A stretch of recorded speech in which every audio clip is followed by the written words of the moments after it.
এয়া আকাশবাণী গুৱাহাটী।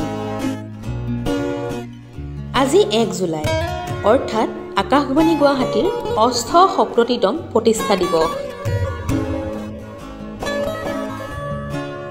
আকাশবাণী গুৱাহাটীৰ 78 সংখ্যক প্ৰতিষ্ঠা দিৱস আৰু বিবিধ ভাৰতী গুৱাহাটীৰ অসমীয়া ভাষাত অনুষ্ঠান প্ৰচাৰৰ পুনৰ আৰম্ভণিৰ উপলক্ষে আয়োজন কৰা হয় এটি বিশেষ অনুষ্ঠান।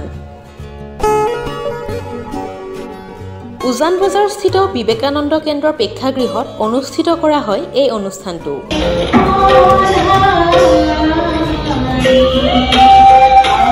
উল্লেখযোগ্য যে 870তম প্ৰতিষ্ঠা দিৱসৰ লগত সংগতি ৰাখি যুৱবাণী শাখাৰ পৰা আয়োজন কৰা দৈনিক কুইজ প্ৰতিযোগিতাৰ বিজয়ীসকলক পুৰস্কাৰসমূহ প্ৰদান কৰা হয়।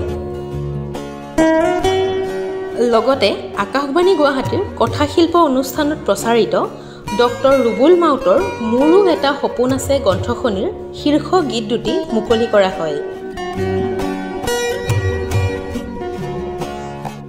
এই অনুষ্ঠানত উপস্থিত থাকে আকাশবাণী গুৱাহাটীৰ উচ্চ পদস্থ বিষয়াসকলৰ লগতে শ্ৰোতা দৰ্শকসকল।